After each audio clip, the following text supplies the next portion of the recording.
Welcome. Good afternoon, everyone.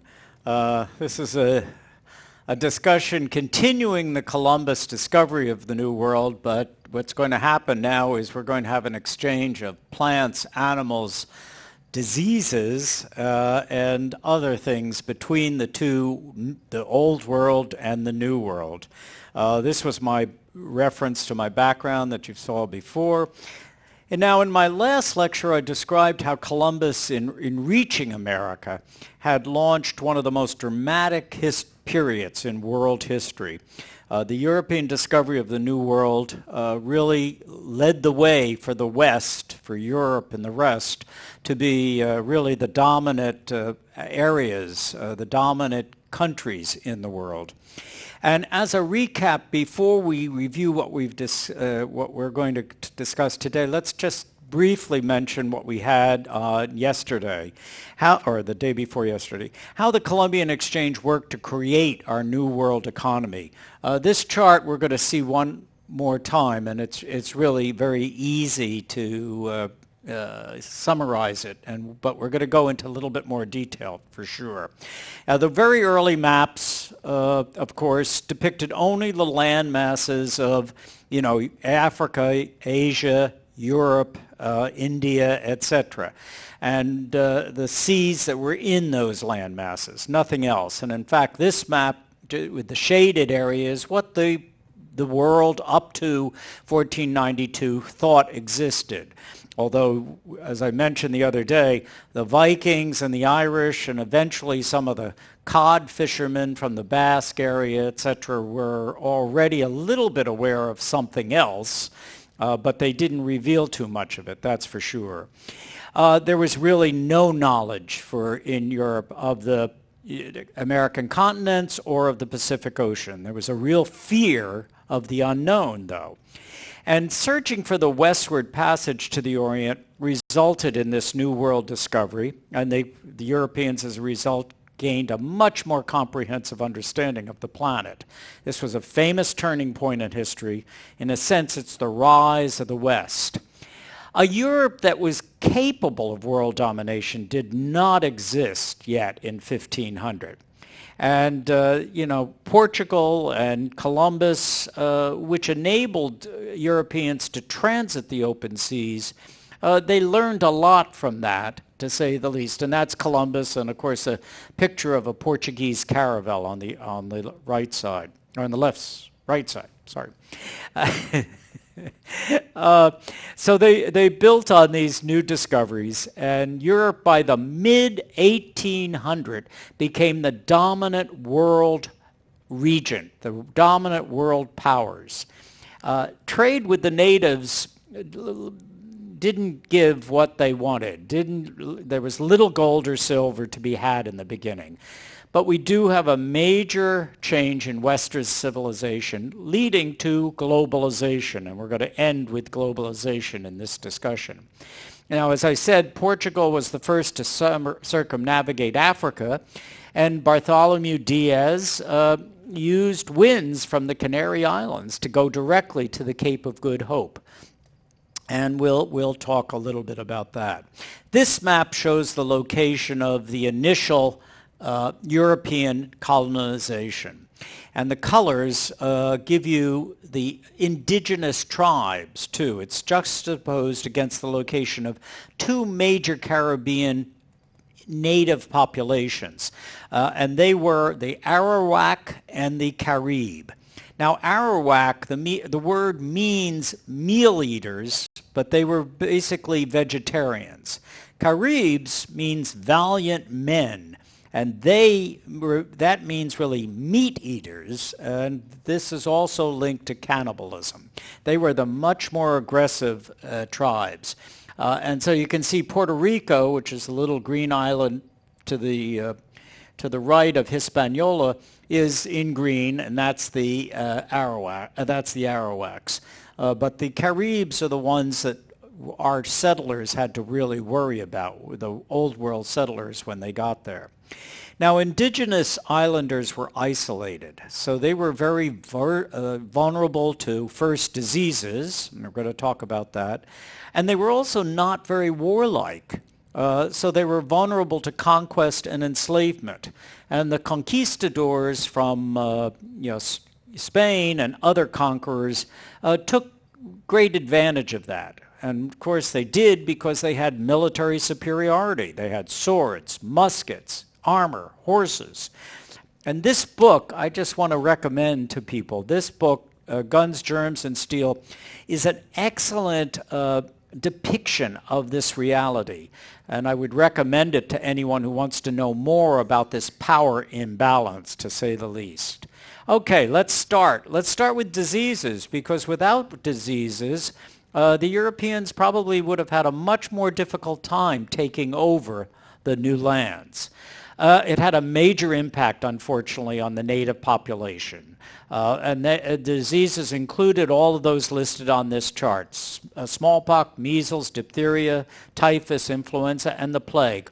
All of these diseases were brought by the Europeans, who had immunity to it. They had suffered through, and these were the people that were immune, whereas the natives, the indigenous populations, had no immunity whatsoever. They had never been exposed to any of those diseases.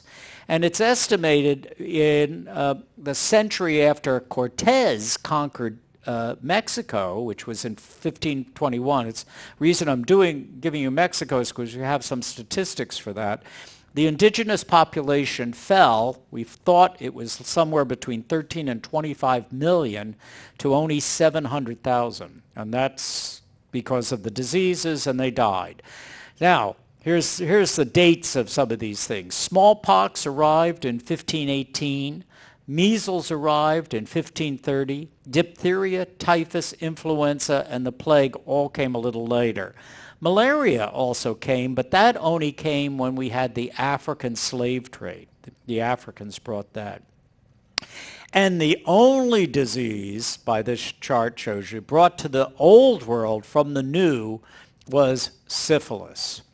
And the sailors, obviously, when they got back to Spain, I guess spread it pretty fast, because in 1495, it had already spread to France, Germany, and Switzerland. 1496, it made it to Holland and Greece. In 1498, it made it to the Middle East and India. And by 1503, we have examples of it in Canton, China. So it spread pretty rapidly throughout the old world.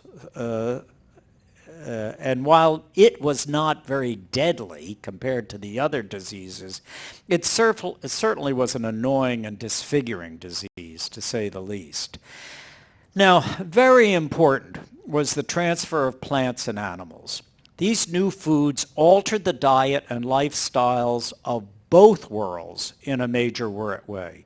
And you can see from this chart those that were coming from the old world and those crops and animals that were going in the other direction. And we will discuss in some detail all of them, because it makes sense to learn how we got to the diets we are. Now, the impact in Europe. The one big advantage of many of the new crops that were introduced from the New World was that they were cheaper, they were easy to grow, they were in some cases way more nutritious than what the Europeans, the old world, were eating at the time. And they, as a result, provided way more crop and diet variety to the Europeans. Let's talk a little about maize first, maize or corn. That could be grown where wheat was grown, but for less labor, and it provided double the calories for every ounce that you ate. It became the dominant animal feed, and it enabled herders to keep their herds over the winter rather than slaughter them. Up to this point, there was never enough food in the winter, so they had to slaughter all their animals, their herds, and try to get rid of the meat, sell the meat, whatever. But now with corn, you had much more nutrition, and you could grow it all over the place, and it was a very successful crop. So corn, maize, has more calories, it took less labor, it was very good disease resistance. It had high germination rates. It was wet tolerant. It was a great livestock food. And it became the dominant crop of the Old World within 75 years.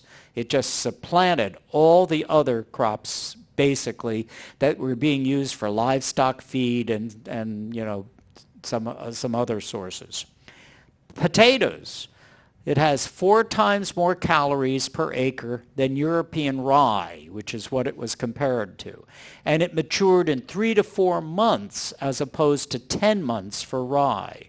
Now, the other great advantage to potatoes is that it can be left in the ground and dug up when needed, whereas grains, rye or any of the others, typically you had to, the rye that was grown in the Old World, you had to, when they matured, when they were ripe, you had to harvest them. Otherwise, they would go bad.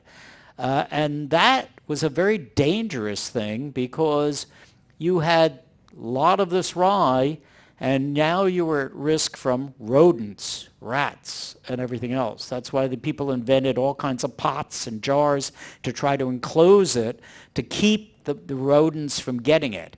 But with potatoes, you just left them in the ground and dug them up when you needed them and cleaned them, of course. But anyway, the problem with potatoes, though, there was a little problem. They were not mentioned in the Bible. And so they aroused some resistance because it was claimed by some that it aroused sexual desire. And by others, it was claimed that it caused leprosy. So we have some interesting issues, but eventually potatoes took over very fast, very fast. Now, tomatoes were also from the New World to the Old World. They didn't have them in the Old World. They were originally called love apples, and that was based on a Garden of Eden story. And some thought even that Columbus had probably discovered the Garden of Eden. These were initially considered forbidden fruit because they thought, way strong aphrodisiac effects. People thought that the tomatoes were probably poisonous. And so until people started eating them a lot, those myths finally died. The other things that the New World gave us was tobacco and, of course, like vanilla bean, which proved to be very valuable. And tobacco became a major cash crop. People made tons of money with selling and raising tobacco. Now, the only animal, however, that the New World gave to the Old was the turkey. It was misnamed because the Europeans thought it came from the East, from Turkey. And so they named it a turkey. But that was the only animal we supplied to the New World supplied to the Old World. The Old World supplied all the other animals, and Columbus actually brought all these animals on his second voyage. He had cattle, horses, pigs, sheep, goats, and unfortunately, he also had some rats, which got onto his ships, and they proliferated very strongly. So anyway, the New World did not have these. So just think of it for a second. And that was the basis of, Texas herding and everything else. Now, cattle were unloaded, and they roamed free as wild herds. And the hides and the smoked meat was extremely important. And in fact, the meat was vital to feed the sailors and the colonists on passing ships, too. So it was a really important asset that the cattle provided. Horses. When you think of horses, we think of what would be our westerns with cowboys and Indians without horses. They had been extinct in the New World for over 10,000 years because they had originated in the New World, but they were extinct. And so they were brought from Europe. Columbus had some on his second trip. And, it's hard to imagine America without horses, whether it's for transportation or nowadays for the movies, whatever. but horses, very important. Pigs were really highly prized because these pigs would reproduce 6 times faster than cattle. So you could have way more meat, and pork became the preferred meat. It was very easy to raise and get, and less difficulty than some of the other animals to raise, even cattle. And of course, then we have sheep. And sheep provided a lot of extra benefits in addition to its meat because they provided milk and they also provided wool. So you had really, this was a very profitable animal for the New World because you could really take advantage of the sheep, that's for sure. So anyway, many of the central ingredients in modern European cuisine was introduced from the New World. Let's look at what we consider to be like a traditional Italian foods today, for example. Tomatoes, which are used in pasta sauce and pizza, that was domesticated from South America. Polenta was made from maize or corn from Mexico. Potatoes, in gnocchi and the rest, came from the Andes in South America. Red pepper and chocolate were also New World products. And in addition, there was other foods that came from non-European areas for European cuisine. Flatbread and pasta was introduced from the Arab world by medieval merchants. It's tandoori, if you wish. And, noodles were introduced from East Asia. So if you think of your traditional, Italian meal, so much of it all comes from mainly the New World, say the least. And more recently in the 19th century, European wine grapes were destroyed by, and I'll mispronounce this, the phylloxera blight. I can't pronounce the word.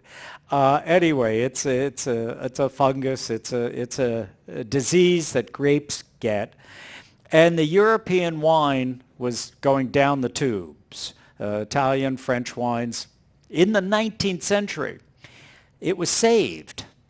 How was it saved? By grafting vines onto European rootstocks from grapes from Texas and some from California. So all wine produced in Europe, and this is the way I always got the French, I could dig, all wine produced in Europe owns a debt to Texas and California grapes. So, you can if the French are being arrogant to you while you're in a restaurant, just say, well, without American grapes, you guys wouldn't be here. You wouldn't be serving wine at all, etc. Anyway, we still provide, up to the 19th century, the New World is still supplying some vital resources. Now, as I mentioned in my earlier presentation, the initial explorers were unable to find the great riches they had expected in the Caribbean island. There was the search for gold. Oh, I'm sorry. The search for gold, silver, and precious gems was unsuccessful, but they continued to search for it. And they finally did, as they moved further west in Central and South America, they finally did find it. And these maps show the vast extent of silver and gold mines that were eventually established. Not much in the Caribbean, although we'll mention something about Aruba in a second.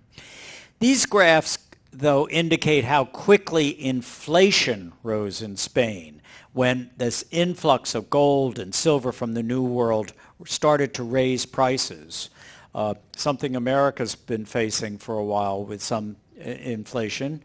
And this inflation ended up hurting Spain not only just economically, but politically. And it lost its superiority in Europe as a result.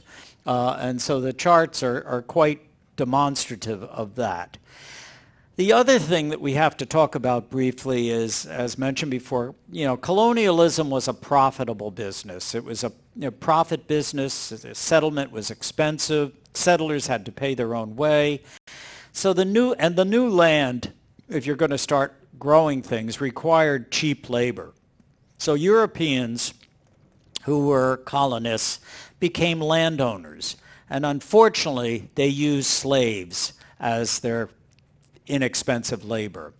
And this, as you know, all became a huge trade business, causing much suffering and death over the ensuing years. Well, some of you might know that the African slave trade was well ensconced among African tribes before they began exporting slaves to the New World. You know, powerful tribes in Europe would raid the smaller and weaker tribes, take the captured people to use as slaves, or expand their gene pool by taking the young women as brides. These powerful tribes then became even more wealthy and powerful once the New World slave trade began.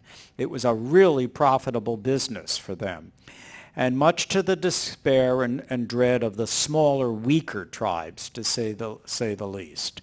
But, you know, this went on until the 19th century, when most of the European nations banned the slave trade, and then, of course, eventually banned slavery altogether, as we did in the Civil War. Now, the next thing I want to show you is a fascinating set of charts that really show how the Europeans first, you know, they colonized these islands and other lands, and then eventually these islands and other lands became independent. So if you watch the dates and the chart moves on the bottom, you'll see, if you know Spain in red, and you can see everything is England is Spain right away, and eventually, you know, it shows domination, and that's the primary owner in 1700s. But then Great Britain, Netherlands, France, Denmark join the effort, and they start owning some of the land. And the tide begins to shift, and more of these colonies begin to gain some freedom from colonial rule. And by the mid-1800s, most Central American and Caribbean countries had established some self-governance and, in many cases, independence. And self-government continued to increase as European countries lost power to local control. Now I'm going to repeat this chart. I'm going to let this chart go again when I talk a little bit about St. Bart's, Curacao and Aruba, and the Dominican Republic. But as you can see, over the course of time, how the countries are changing, to say the least. They're losing the control of Europe, and they're gaining some independence on their own. Here's Mexico, all on its own. Cuba was still in Spain, but you know, the Haiti and Dominican Republic were starting to push off the people that they had, and you can see we're going to see St. Bart's and the rest pretty soon on the site. It's unfortunate we don't have the names there, but and then the three ABC islands are right here: Curacao, Aruba, Bonaire, and Curacao. And we're going to see that. And I don't know which of those on the other side there is St. Bart's. I didn't look at the map to find out which one was St. Bart's. But you'll see France was very active there too. And we're almost to the present, and then we'll go back.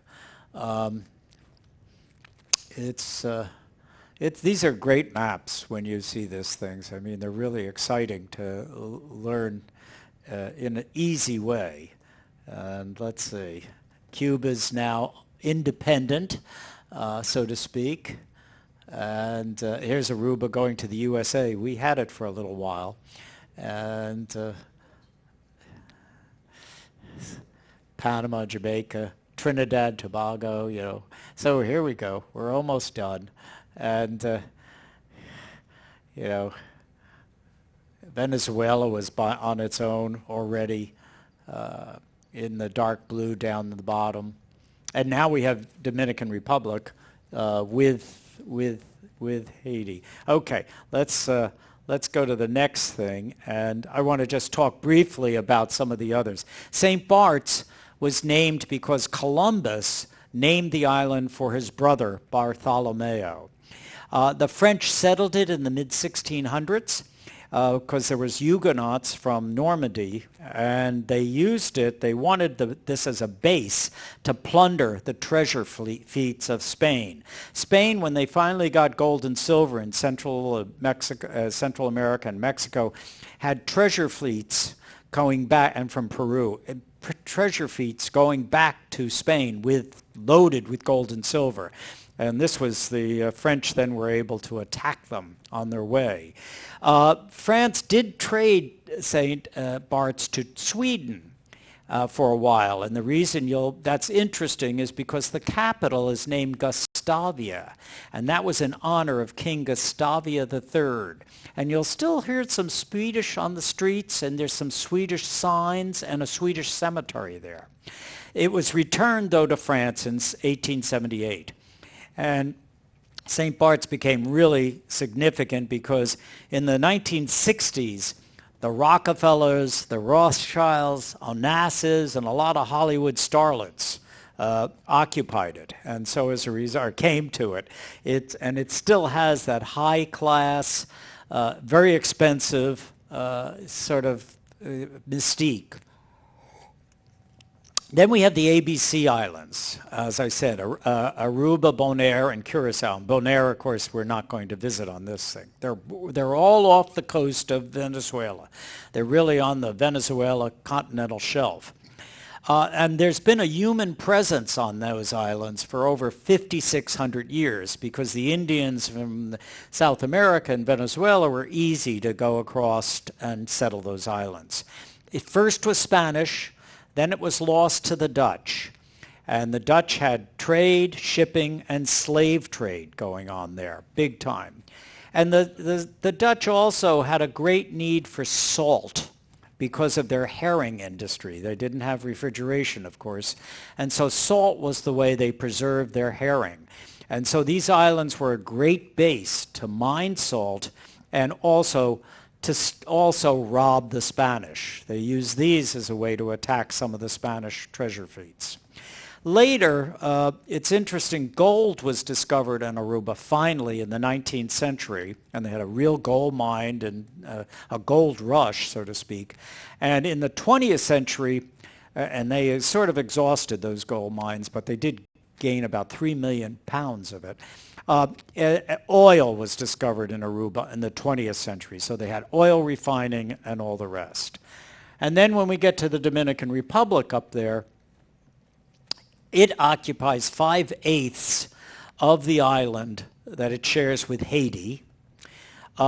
Columbus claimed the whole island when he landed there in 1492, and it is the first permanent settlement in the Americas. And it became independent of Spain in 1821. And it has a very close relationship with the U.S., and it's a very popular beach resort and Caribbean resort site, to say the least. Now, when did globalization begin? And globalization, real globalization, while there was some globalization in the known world early on, because the Europeans were trading with, the Middle and Far East, primarily for valuable spices and silk. You know, remember I showed you the Spice Road and the Silk Road. According to this Professor Bailey of Cambridge, he's a British historian at Cambridge University, he says the true beginnings of globalization, which he called proto-globalization, didn't begin until the 1500s, brought on by this European discovery and primarily the quest for silver and the rising need for slaves to work with crops that became more and more demand in Europe and in the new colonies of America. Then with the revolution of America, the colonies revolting, which moved from being subjects to a king to becoming a republic, a movement that gained favor in a lot of other parts of Europe, and of course was eventually cited a lot in the French Revolution. England, although no longer having America as a colony, continued to expand their colonial holdings in other parts of the world. And for example, we know that in India, South Africa, etc. Therefore, they were able to maintain a worldwide network of colonies. And so that the phrase, the sun never sets on the British Empire, was very true. Very, very true. And this brings us to present-day globalization. Bailey identifies that as beginning in the 1950s, with the expansion of businesses and corporations throughout the world and the increasing ease of communications anywhere and at any time. Columbus's voyages, as a result, launched an enormous exchange of products, and the exchange of products and services have continued to expand throughout the world. You know, by just looking at the labels on clothing that you buy or any other goods that you buy, you aren't surprised to find that much of what you buy or own was made in China, Japan, Vietnam, Philippines, Malaysia, and less often in Europe, Canada, and South America.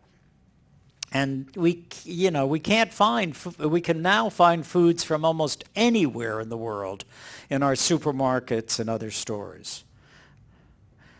And so today's globalization means that we think nothing of traveling around the world, here we are on this ship, and expect to find the same foods, shops, hotels, and conveniences we have at home.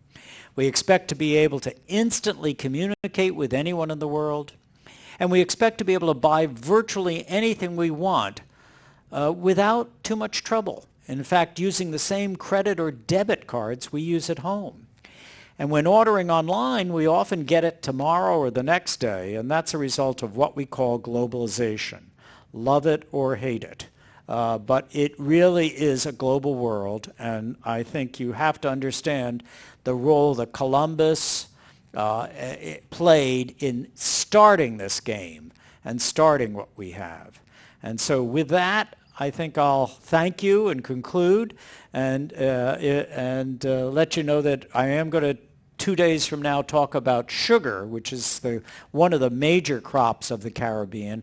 And then my last lecture is going to all be about pirates of the Caribbean, because privateers and pirates were very significant, and as I mentioned here, a lot of times the reason other nations, got colonies, wanted colonies, was so that they had a base from which to attack the Spanish treasure fleets, because the Spanish were getting tons of gold and silver eventually from the New World, and they lost a lot of it to the privateers being pirates that are authorized by a country, or pirates. And you can imagine, I'll show you the value or the success that pirates, if you were a sailor on a government ship, you made 19 shillings for the trip or something.